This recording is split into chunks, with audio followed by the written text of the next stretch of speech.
오늘 이 시간에 주시는 살아계신 하나님의 말씀은 구약성경 출애굽기 15장의 말씀입니다.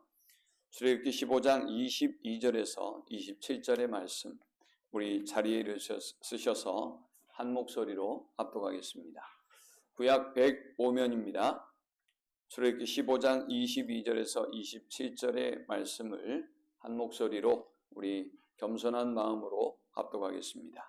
모세가 홍해에서 이스라엘을 인도하며 그들이 나와서 수르 광야로 들어가서 거기서 사흘 길을 걸었으나 물을 얻지 못하고 마라에 이르렀더니 그곳 물이 써서 마시지 못하겠으므로 그 이름을 마라라 하였더라. 백성이 모세에게 원망하여 이르되 우리가 무엇을 마실까 하며 모세가 여호와께 부르짖었더니 여호와께서 그에게 한 나무를 가르치시니 그가 물에 던지니 물이 달게 되었더라. 거기서 여호와께서 그들을 위하여 법도와 율례를 정하시고 그들을 시험하실세 이르시되 너희가 너희 하나님 나 여호와의 말을 들어 순종하고 내가 보기에 의를 행하며 내 계명에 귀를 기울이며 내 모든 규례를 지키면 내가 애굽 사람에게 내린 모든 질병 중 하나도 너에게 내리지 아니하리니 나는 너희를 치료하는 여호와임이라. 그들이 엘림에 이르니 거기에 물샘 12과 종려나무 70그루가 있는지라. 거기서 그들이 그 물 곁에 장막을 치니라. 아멘. 자리에 앉으시고 기도합니다. 하나님, 한 주간도 하나님의 은혜와 사랑 가운데 우리를 거하게 하셨다가 오늘도 주님의 전으로 부르시고 예배케 하심을 감사합니다.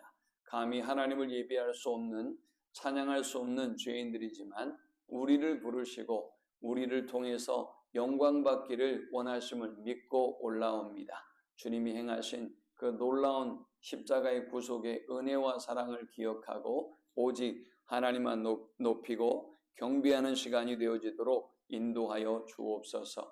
세상의 모든 죄악으로 가리워졌던 우리의 영의 눈과 귀를 열어주시사 하나님의 역사를 보게 하시고 하나님의 음성을 듣게 하여 주옵소서. 강팍하고 교만한 심령을 겸손하고 좋은 밭으로 바꾸셔서 하나님의 말씀이 우리의 옥토와 같은 마음의 밭에 떨어지게 하시고 싹이 트고 자라나 큰 은혜의 열매를 맺는 역사가 임하게 하여 주옵소서. 예수님의 이름으로 기도합니다. 아멘. 하나님의 백성들이 430년의 긴 이집트에서의 포로 생활을 끝내고 드디어 모세를 필두로 해서 출애굽의 역사를 경험하게 되었습니다. 그들의 발걸음은 아주 보무도당당하고 그리고 모두가 부러워할 만한 영광스러운 발걸음이 되어야 했음에도 불구하고 가나안으로 향하는 그들의 발걸음은 다급하기 그지없었습니다. 바로 이집트의 강한 군사들이 그들을 뒤쫓고 있기 때문이었습니다. 하나님은 놀라운 기적으로 이제 그들을 보호해 주시고 인도해 주셔서 이스라엘 백성의 앞을 막고 있었던 홍해를 가르게 하시고 그리고 마른 땅으로 이스라엘 백성을 건너게 하셨습니다. 그들을 위협했던 이집트의 군사들은 그 홍해에서 수장되는 놀라운 기적의 역사를 지금 이스라엘 백성은 보았습니다. 그래서 출애굽기 15장에는 이렇게 놀라운 하나님의 구원의 역사를 노래합니다. 15장 1절에 보니까 이때 모세와 이스라엘 자손이 이 노래로 여호와께 노래하니 이르시되 내가 여호와를 찬송하리니 그는 높고 영화로우시며 말과 그 탄 자를 바다에 던지셨음이로다. 하나님이 행하신 그 놀라운 일을 두고 모세도 찬양하고 이스라엘 백성도 찬양했습니다. 또 15장 19절에 보면 바로의 말과 병거와 마병이 함께 바다에 들어가며 여호와께서 바닷물을 그들 위에 되돌려 흐르게 하셨으나 이스라엘 자손은 바다 가운데서 마른 땅으로 지나간지라. 아론의 누이 선지자 미리암이 손에 소고를 잡으며 모든 여인도 그를 따라 나오며 소고를 잡고 춤추니 했습니다. 모세와 이스라엘 백성뿐만이 아니라 미리암과 모든 여인들이 하나님 행하셨던 그 구원의 놀라운 역사를 찬양하고 하나님을 경배했습니다.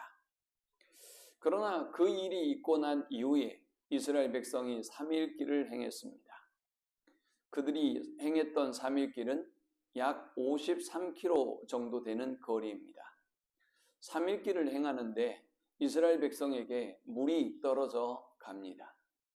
어떤 분들은 물이 떨어져서 마실 것이 없다, 죽게 되었다라고 하는데 성경은 정확하게 그렇게 표현하고 있지는 않습니다. 22절에 보니까 거기서 사흘길을 걸었으나 물을 얻지 못하고 했습니다. 여러분, 누구든지 긴 여행을 하려면 거기에 필요한 준비를 하죠. 더구나 이스라엘 백성들이 이 홍해를 건너 저 가나안 땅을 향해서 먼 길을 가기 위해서는, 더구나 그들이 경험해 보지 못한 길을 가기 위해서는 아마 여러 가지 준비가 필요했을 것입니다.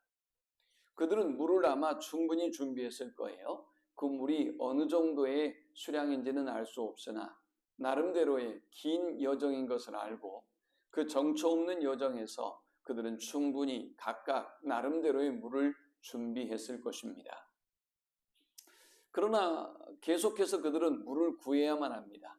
이 다음에 오아시스가 언제 등장할지 모르고 언제 그들의 물이 동날지 모르기 때문에 깨어서 물을 만날 때마다 그 물을 보충해야 하는 것이지요.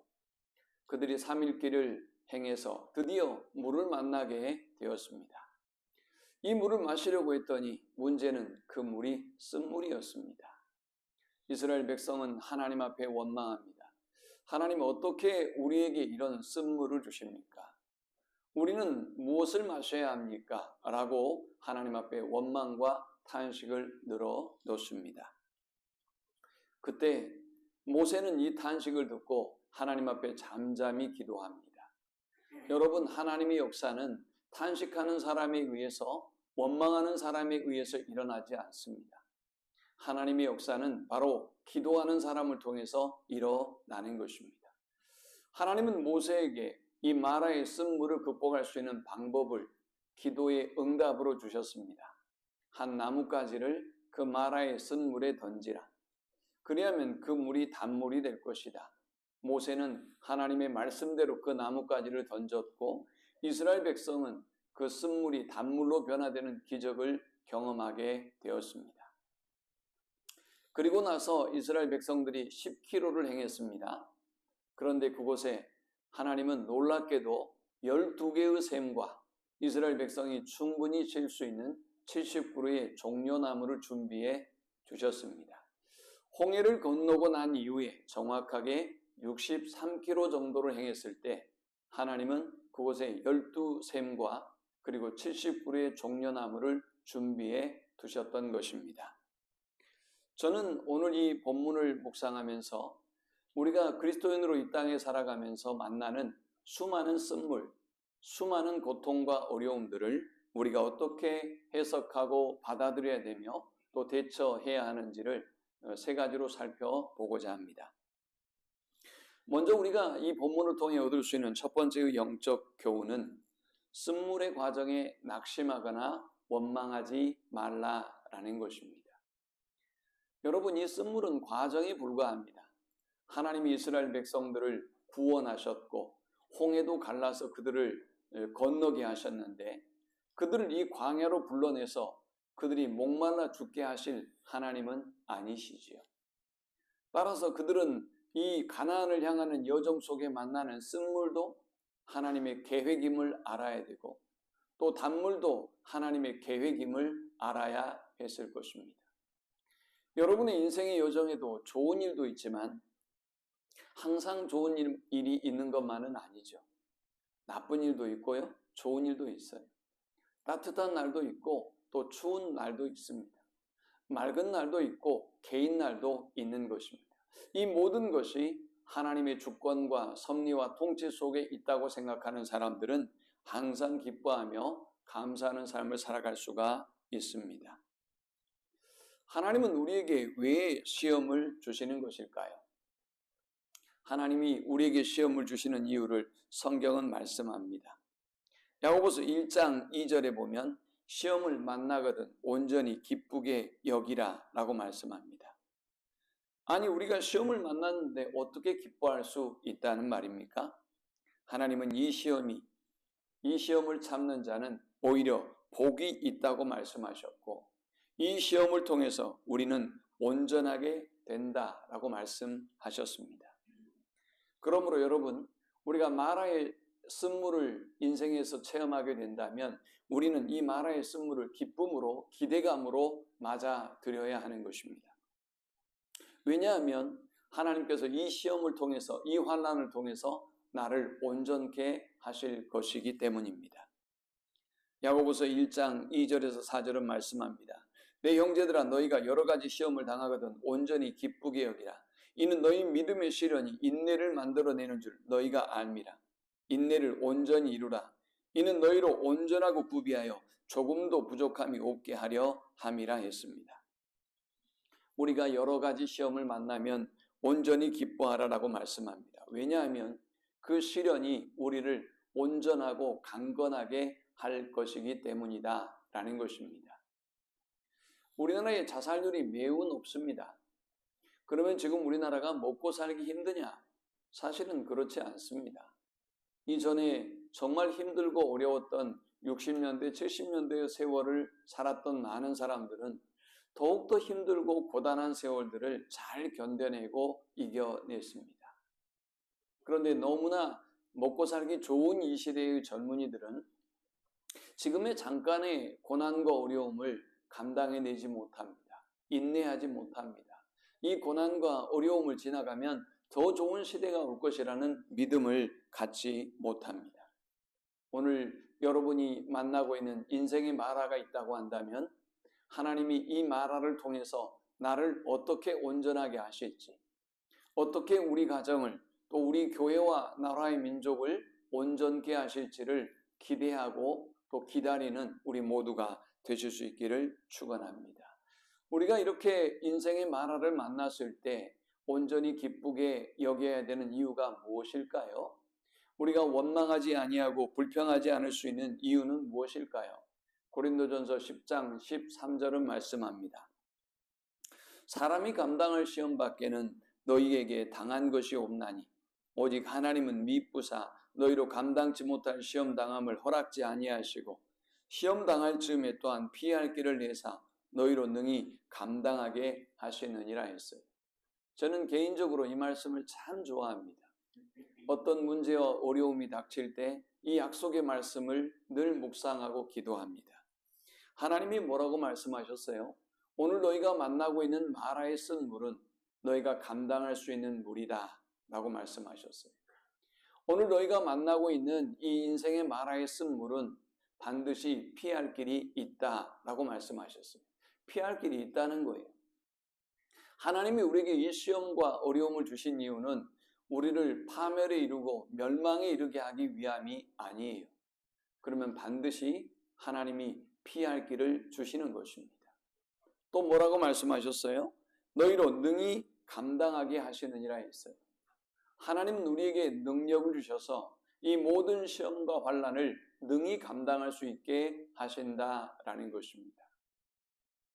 사도 바울은 고린도후서 12장을 통해서 자신의 약함을 통해서 자신이 오히려 온전케 된다라고 말하고 있어요. 자신의 이 약함을 통해서 하나님의 능력이 자신에게 임하고 그래서 자신의 약함이 오히려 자신을 하나님 안에서 강건하고 온전한 사람으로 만든다라고 했습니다. 교만한 사람은 이 하나님의 온전케 하심을 경험할 수 없어요. 건강이 없는 사람은 날마다 은혜 속에 살아가죠. 하나님이 오늘도 나에게 건강을 주셨음을 고백하고 그 매 순간순간마다 감사하는 것입니다. 하나님이 이 물질의 주인이심을 믿고 고백하는 사람은 하나님이 주시는 이 모든 순간 이 물질에 감사하며 하나님께 영광을 돌리며 살아가는 것입니다. 제가 이번 주 말씀을 준비하면서 이런 생각을 해보았습니다. 정말 우리가 이 땅에서 물질을 누리고 물질의 종으로 살지 않는다는 것은 어떤 의미일까? 여러분, 물질의 종으로 살아간다고 하는 것은 참으로 비참한 사람이에요. 사람이 얼마나 존귀한 존재인데 그저 물질의 노예로 살아가겠습니까? 보이는 어떤 것들의 노예로 우리가 전락하며 살아가서 되겠습니까? 하나님은 우리에게 이 모든 것을 주셨고 이 모든 것을 다스리며 정복하라고 말씀하셨어요. 예를 들어 볼까요? 지지리도 가난한 사람이 있다고 쳐봅시다. 이 사람은 부자가 되면 자신이 안전할 수 있다고 생각하고 자신의 모든 문제가 해결될 수 있다고 생각하며 살아가는 사람이 있습니다. 이 사람은 돈을 벌기 위해서 이른 아침부터 저녁까지 애를 쓰고 그리고 그것에 목숨을 걸고 살아갈 것입니다. 이 사람은 돈을 부리는 사람이 아닙니다. 돈에 부림을 당하는 사람입니다. 안타까운 인생이죠. 죽을 때까지 그렇게 살아갈 것입니다. 그리고 나중에 이렇게 얘기하죠. 이제 먹고 살만한데, 이제 내가 큰 소리 치며 살만한데, 이제 내가 건강을 잃고 이제 내가 생명을 잃게 되었다고 탄식하는 사람들을 보게 됩니다.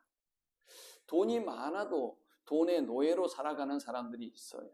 이 돈이 안전을 줄 수 있다고 생각하고 자신에게 영광과 부귀와 영원을 줄 수 있다고 생각하며 사는 사람들이 있죠. 이 사람들은 자신이 가지고 있는 물질 때문에 불안합니다. 언제 이것을 잃게 될까 불안하죠. 내 부동산이 언제 떨어질까 봐 불안합니다. 하루하루 불안한 날의 연속이죠.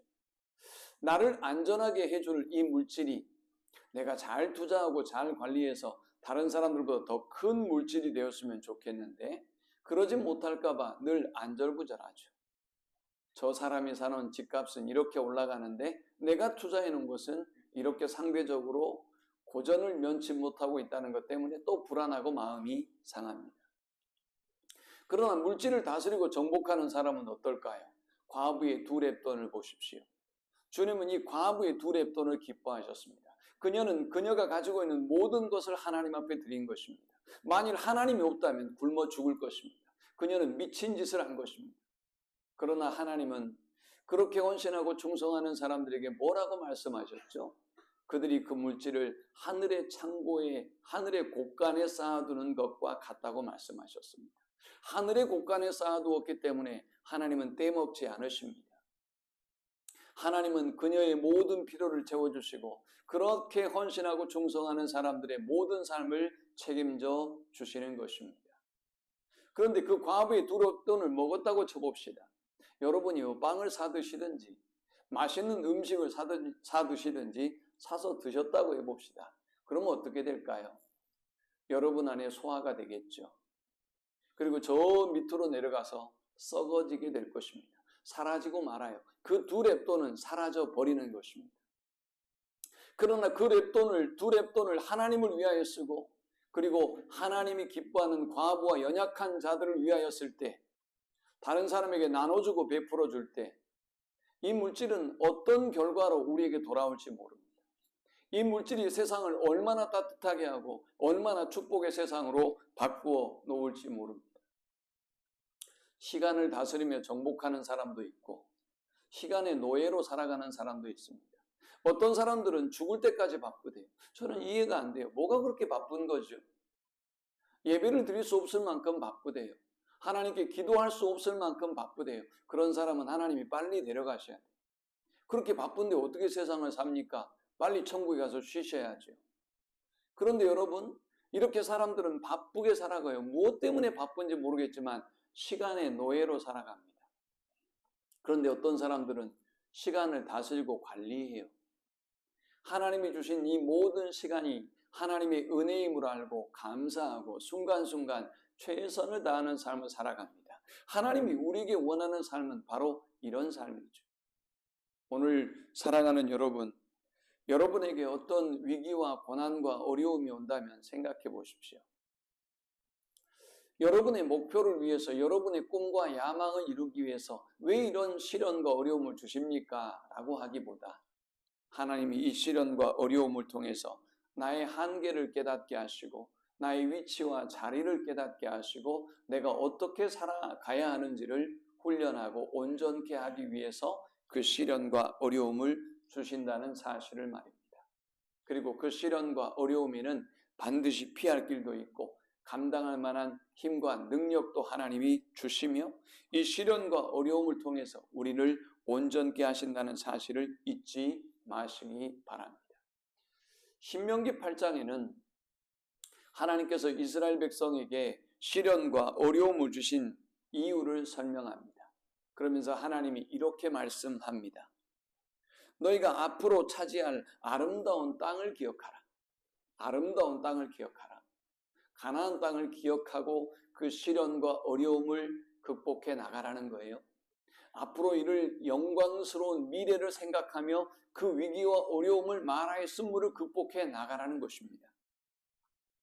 두 번째 무엇을 기억하라고 했냐? 여호와를 기억하라라고 했어요.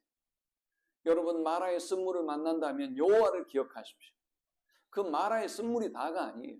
그 마라의 쓴물을 이기게 하실 하나님, 그것을 단물로 바꾸실 하나님이 우리에게 있다는 사실을 우리는 잊지 말아야 하는 것입니다. 우리에게는 이 마라의 쓴물이 끝이 아니라 영광스러운 저 가나안 땅이 그리고 엘림의 12샘이 우리를 기다리고 있다는 사실을 잊지 말아야 하는 것입니다. 신명기 8장 12절에는 내가 먹어서 배부르고 아름다운 집을 짓고 거주하게 되며 또 내 소와 양이 번성하며 내 은금이 증식되며 내 소유가 다 풍부하게 될 때 내 마음이 교만하여 내 하나님 여호와를 잊어버릴까 염려하노라.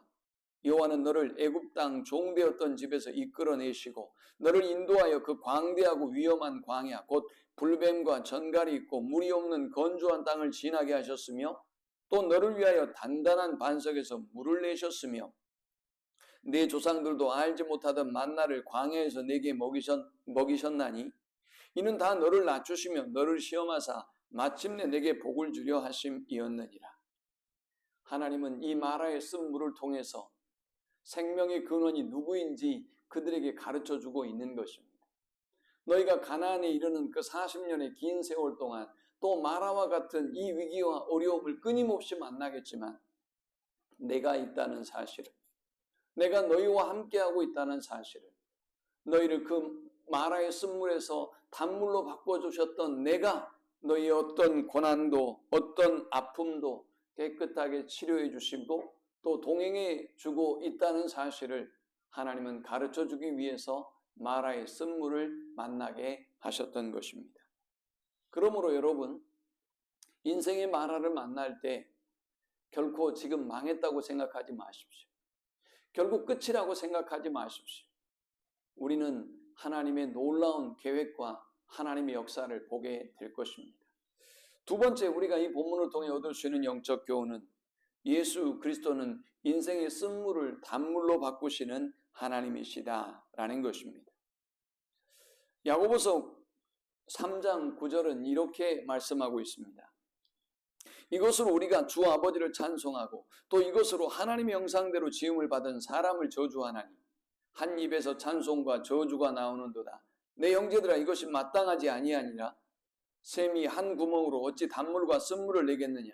내 형제들아 어찌 무화과 나무가 감람 열매를 포도나무가 무화과를 맺겠느냐. 이와 같이 짠물이 단물을 내지 못하느니라. 여러분, 어떻게 한 샘에서 두 물이 나올 수 있겠습니까? 단물이 나오는 샘은 쓴물을 낼 수 없습니다. 쓴물이 나오는 샘은 단물을 낼 수 없는 것입니다. 그런데 놀랍게도 이스라엘 백성은 15장의 전반부에 하나님을 높여 찬양했습니다.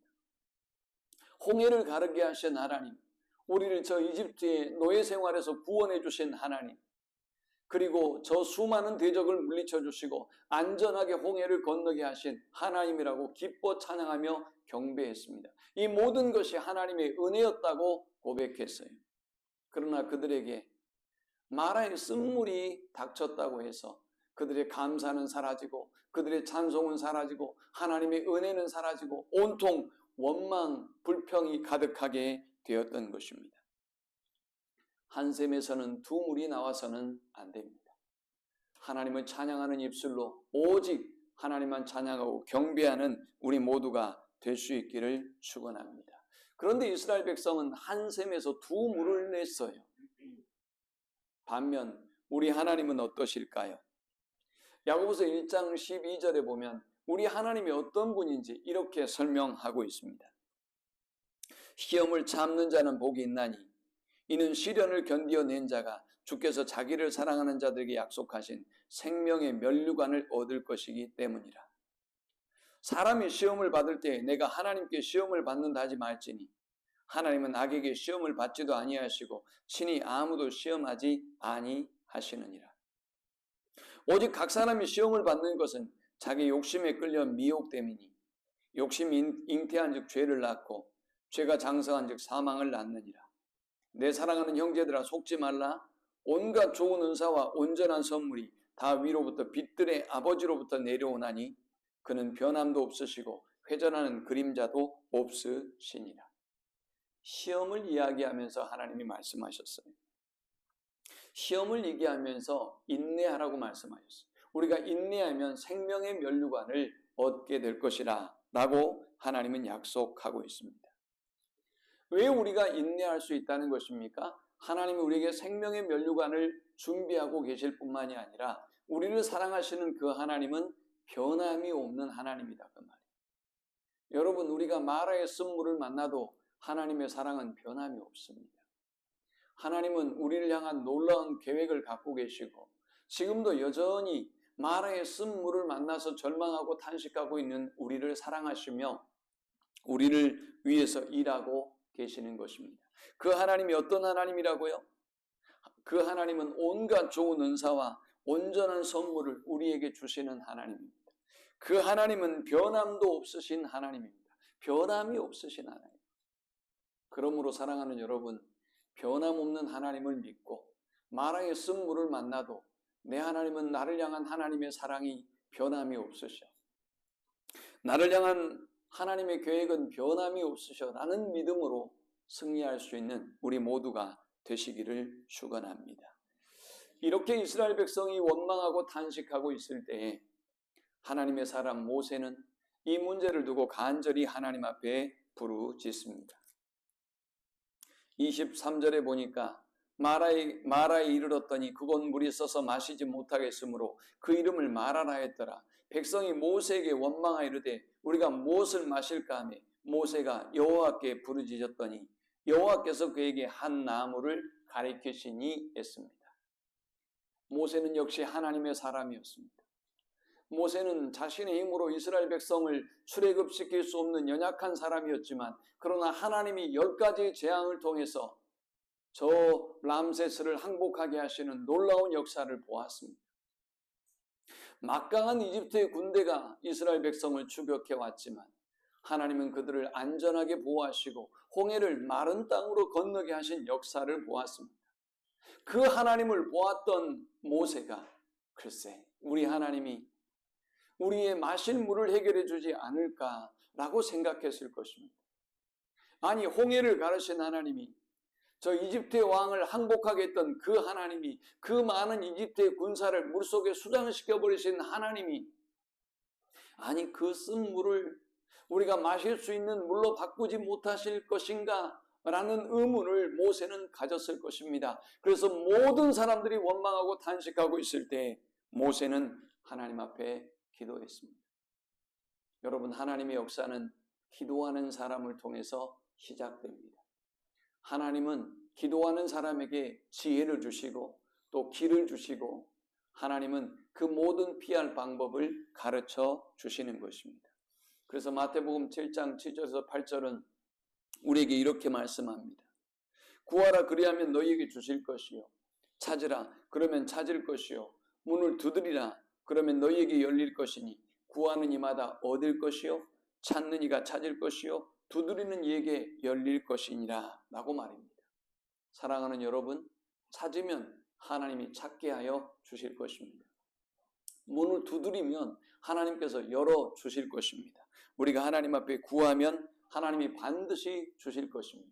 그러므로 지금 마라의 쓴물을 만났다면 원망하지 마십시오. 절망하지 마십시오. 하나님 앞에서 낙심하지 마십시오. 이전에 우리가 찬송하고 하나님의 구원을 하나님의 역사를 경배하고 높였지 않습니까? 그 입술로 여전히 하나님을 찬양하고 경배하고 하나님의 약속을 믿으십시오. 하나님은 변함이 없는 하나님입니다. 하나님은 지금도 여전히 우리를 사랑하시고 우리의 모든 환경을 우리의 모든 나라의 쓴물을 단물로 바꾸실 수 있는 하나님입니다. 이제 하나님은 그에게 한 나무를 가리키셨습니다.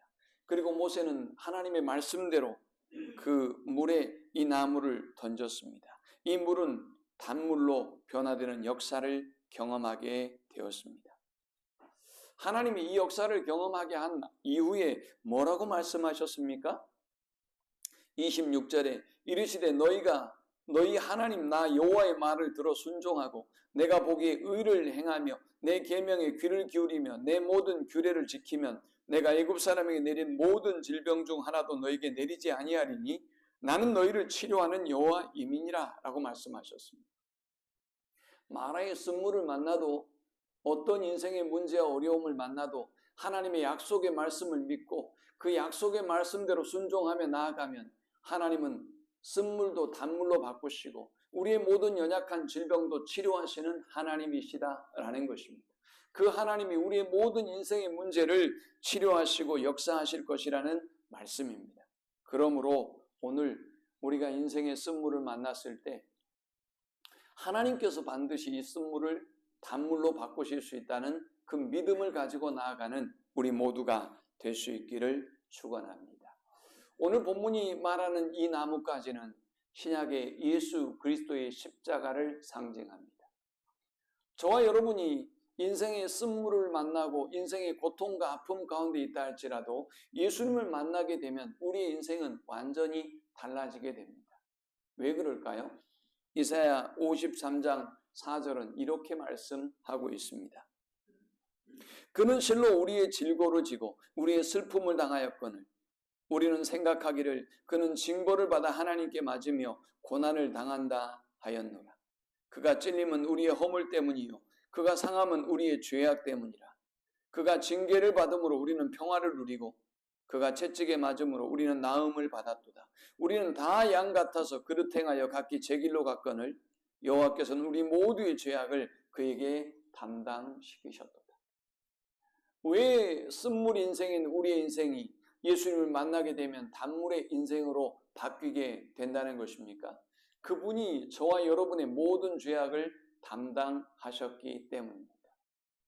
여러분 요즘 한국 사회를 보면 참 안타까운 모습을 많이 보게 되죠. 추신수라고 하는 한국의 대야구 선수가 한국의 스포츠계에 용서하지 않는 문화에 대해서 한마디 딱 했어요. 한국에서는 용서가 어려운 것 같아요 라고 했습니다. 이 문제가 사회적인 이슈가 되었습니다. 여러분은 어떻게 생각하십니까? 용서하지 못하는 세상에 대해서 여러분은 완전하십니까? 여러분은 용서를 받을 수 있다고 생각하십니까? 만일 여러분을 영원히 용서하지 않는 사람들이 있다고 한다면 여러분은 어떻게 살아가시겠습니까? 아니 평범한 범인이기 때문에 망정이지 여러분들이 지금까지 자라오면서 저질렀던 그 모든 일들을 여러분이 성공하는 위치에 도달했을 때 그것을 자꾸 터뜨리고 이야기해서 여러분을 무너뜨리려고 하는 사람이 있다면 어떨까요? 정말 힘들고 고통스러운 삶을 살아갈 수밖에 없을 것입니다. 그런데 기독교의 하나님은 그런 하나님이 아니에요. 하나님은 우리가 아무리 하나님의 영광을 가리워도 법궤를 빼앗겨 버려도 제사장들이 하나님 앞에 범죄했어도 이스라엘 백성이 하나님에 대한 경외심을 가지지 않았어도 하나님은 스스로 자신의 영광을 회복하십니다. 하나님은 스스로 자신이 있어야 될 위치를 회복하셨습니다.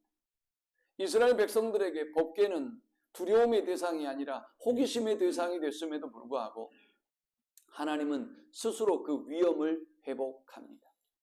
여러분 그런 분이 우리 하나님이 코로나가 터지면서 한국교회는 엉망진창이 되고 말았지요. 마치 교회가 바이러스를 퍼뜨리는 원흉처럼 자리했습니다. 광주의 한 교회는 오직 예수 그리스도뿐입니다라는 교회의 로비에 있는 그 문장 앞에 달걀을 던지는 죄를 범합니다. 무서운 시대죠. 밖에 있는 교회의 어떤 글귀도 아니고 하나님의 성전 로비에 있는 성구에 계란을 던졌어요. 똑똑한 사람이죠. 그러나 하나님은 기억하고 계실 것입니다. 여러분 우리가 그렇게 수치와 모욕을 당하는 시대를 지금 거쳐왔습니다. 그러나 여러분 걱정하지 마십시오. 하나님은 살아계십니다. 그러므로 빼앗겨버린 법궤를 스스로 그 자리로 옮겨오셨어요. 누가 한 게 아니에요. 이스라엘의 신실한 어떤 사람이 한 게 아니에요. 하나님 스스로 있어야 될 자리로, 스스로 있어야 될 영광을, 스스로 누려야 될 영광을 받으시면서 그 자리로 그대로 찾아오셨어요. 이스라엘 백성은 법궤를 외면했어요. 그러나 하나님은 이스라엘 백성들에게 사모하는 마음을 주셨어요. 그리고 그들은 사모하게 되었습니다. 사랑하는 여러분, 우리 하나님은 그런 하나님이에요. 그러므로 저와 여러분이 어떤 연약함, 어떤 죄악, 어떤 실수를 범해도 한 가지 분명한 사실을 기억하십시오. 하나님은 마치 우리가 수학 시간에 배웠던 그 도구 상자처럼 예수 그리스도라는 그 분을 지나 통과하기만 하면 여러분의 죄는 의로 변해버려요. 우리의 상처와 고통은 하나님께서 온전히 싸매시고 놀라운 치유와 회복의 은혜를 주셔요. 그분이 우리 대신 그 고난의 십자가를 지시고 우리의 모든 죄를 사하시고 우리를 온전케 하셨으므로 이제 우리는 예수 그리스도 때문에 변화되는 삶을 살아갈 수밖에 없는 것입니다. 그러므로 우리가 만나는 어떤 마라의 쓴물도 예수님이 임하시면, 예수님을 초대하면 온전히 단물로 바뀌어질 것을 믿고 나아가는 우리 모두가 될 수 있기를 축원합니다. 마지막 세 번째, 우리가 이 본문을 통해 얻을 수 있는 영적 교훈은 하나님은 하나님의 백성들을 위한 놀라운 계획을 가지고 계시며 하나님의 선한 뜻대로 우리를 인도하신다라는 사실입니다. 27절에 그들이 엘림에 이르니 거기에 물샘 12과 종려나무 70그루가 있는지라 거기서 그들이 그 물 곁에 장막을 치니라 했습니다. 여기까지 몇 킬로라고 했죠? 홍해로부터 엘림까지는 63km입니다. 53km의 마라 그리고 10km를 조금 더 이동하면 엘림의 12샘이 기다리고 있었습니다. 어쩌면 마라의 쓴물을 그들은 전혀 관심을 갖지 않고도 물을 아끼고 인내하고 그렇게 걸어왔으면 그냥 엘림의 12샘을 만났을지도 모릅니다. 하나님은 지금 우리가 보이지 않기 때문에 원망할 뿐이지, 우리가 보이지 않기 때문에 하나님의 역사를 이해할 수 없기 때문에 원망할 뿐이지 우리를 위한 놀라운 계획을 가지고 계십니다.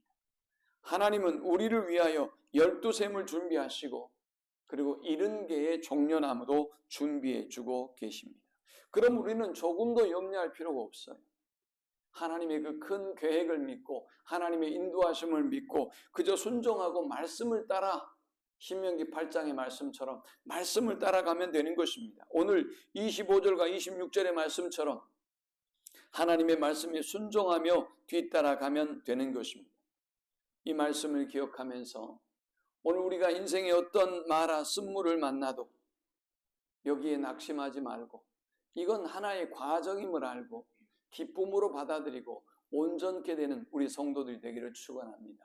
아무리 쓴물이어도 아무리 고통스러운 상황이어도 예수님을 초대하면 예수님이 내 삶의 문제에 개입하시면 반드시 단물의 인생이 될 것이라는 믿음으로 나아가십시오.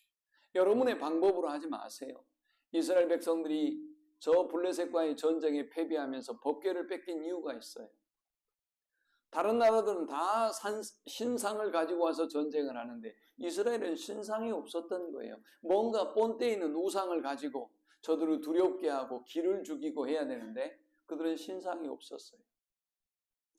그들은 사무엘 선지자에게 묻지 않습니다. 선지자님, 우리가 전쟁에서 패하는데 어떻게 해야 이길까요? 라고 물었다면 하나님 앞에 돌아오고 회개해야 된다는 것을, 우상을 버리고 금식하며 회개해야 된다는 것을 분명히 말했을 것입니다. 그런데 이스라엘은 하나님 앞에 회개하고 돌아오지 않아요.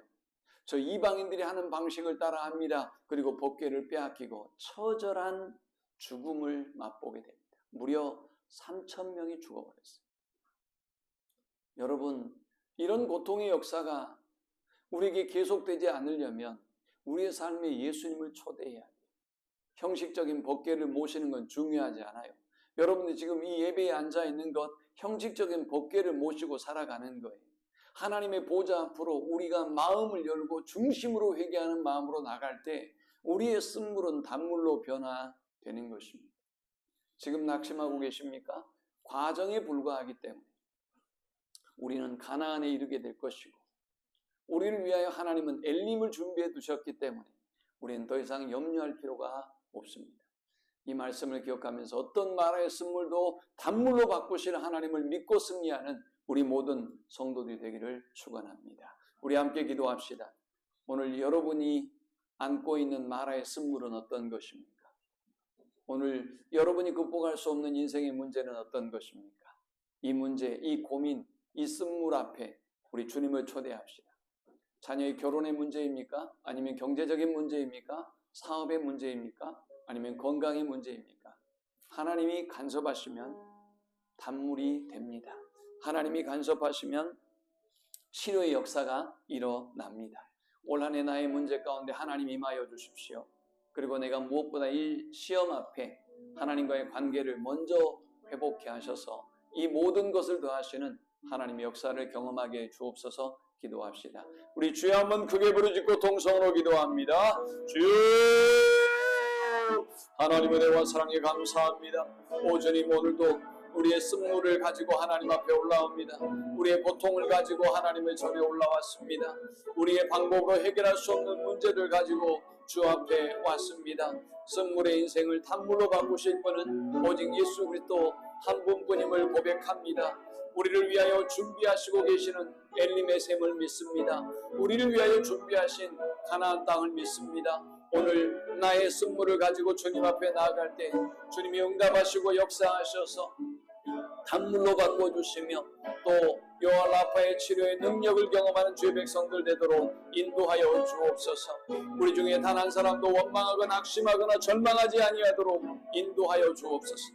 하나님 없는 인생의 고통과 아픔을 하나님 저들이 한 사람도 경험치 아니하도록 인도하여 주옵소서.